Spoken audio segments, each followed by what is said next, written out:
Okay, this is important. We left off Yud Ches.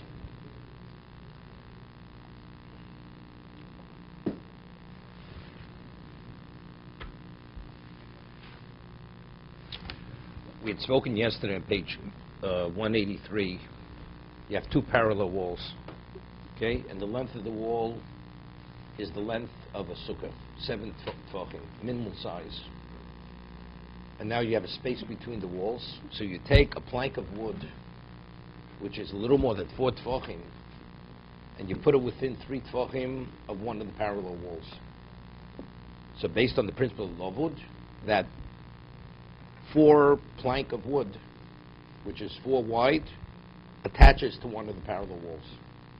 So we cited 2 opinions in the Mechaber. One opinion says that you need a Tzuras HaPesach to connect now the other parallel wall to the wall that is attached to one of the parallel walls. So now you have all 3 walls attached with Tzuras HaPesach. Yesh Omrim, one doesn't need it. One doesn't need a Tzuras HaPesach. You don't have to create the doorway, which is the equivalent of a mechitza, of a halachic wall. Okay?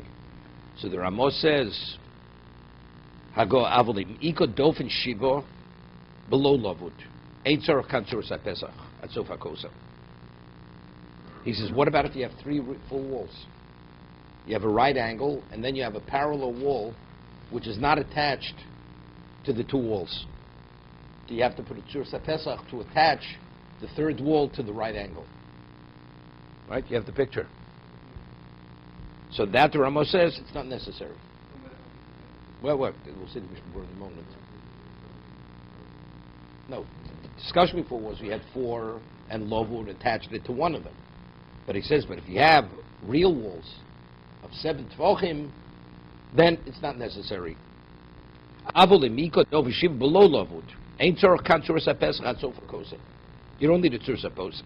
Hovi kodofet shiva shushir hechshe sukkah, because you have the walls themselves meet the criteria of what a sukkah is, which is 7 tefachim. Koshkim shein tzar sukkah special dofen shleimo.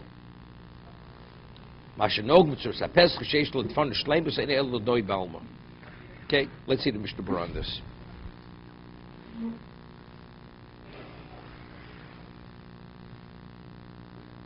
Yud Ches. Holvi Kodofin Shiva. Now, so we're speaking about you have 2 walls that are attached, and the 3rd wall is not attached. Nevertheless, it's valid, correct? He says, although there's a distance, they're not touching. Since you have 3 walls, that's sufficient. Now, how far could they be away, right? Which you just asked. That's only if the distance from one wall to the other is not more than 10 amos. Let's say an amos, 18 inches. The next Pesach, that's according to Rambam. Here we're not talking about Tzuras HaPesach. Here the Rambam speaking about we have a Tzuras HaPesach. Here there's no Tzuras HaPesach, just a space. But Koshkein, well, where does it get this? He says, because we find what's the halacha is. What's the halacha if you have Omen Ruba Alaporitz? You have an area which is circumscribed with walls, and you have breaches in the wall, and if you add up what stands and what's breached, what stands is greater than the breaches. So we say that area is considered enclosed. What about if one of the breaches, although you have Omen Ruba Alaporitz, you have more than stands that's breached, one of the breaches is more than 10 amos. If it's more than 10 amos, that's a breach, regardless of how great the enclosure may be. You have an area fully enclosed, but the opening is more than 10 amos on one side. That area is, although the majority of the area is enclosed, that's considered exposed. It's not a valid enclosure. No, you missed the case. No. 2 parallel walls. And then you have a plank of 7, full walls, no halachic walls. So we have a discussion before, do you have to, if it's a plank of 4, so then there's a question of attaching the 3rd wall, because the wall is not a real wall. What about have real walls? 3 real walls, and now I have a space. How far could that space be?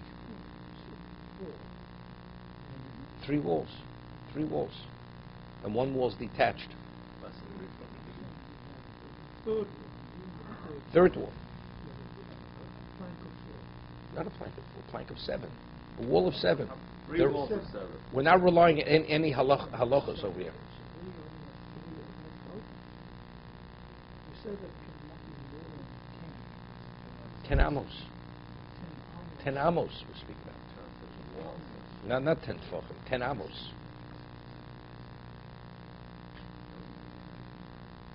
Right, that's what we're saying, because anything more than 10 amos is more than 10 amos is still a pesach.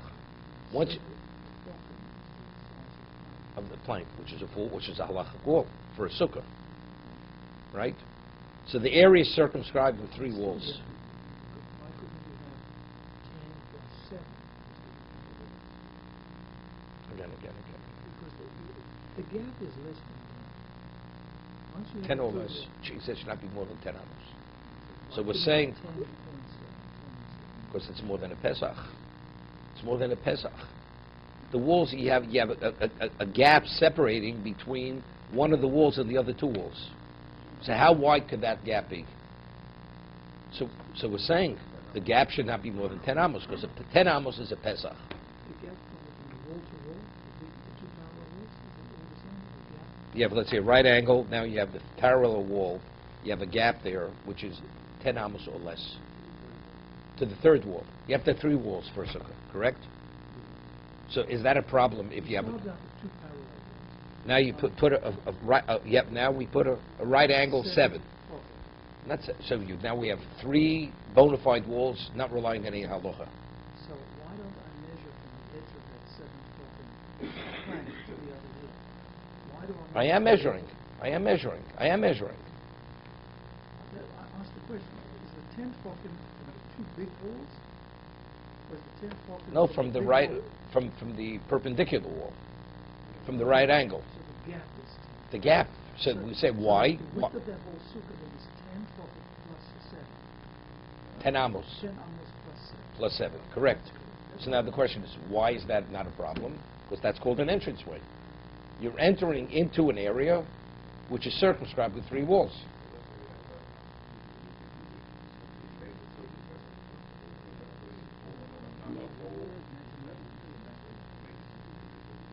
Maybe you could.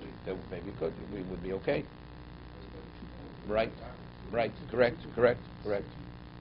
Well, according to Rambam also would be good. Put it to surface, it's not a problem. Okay.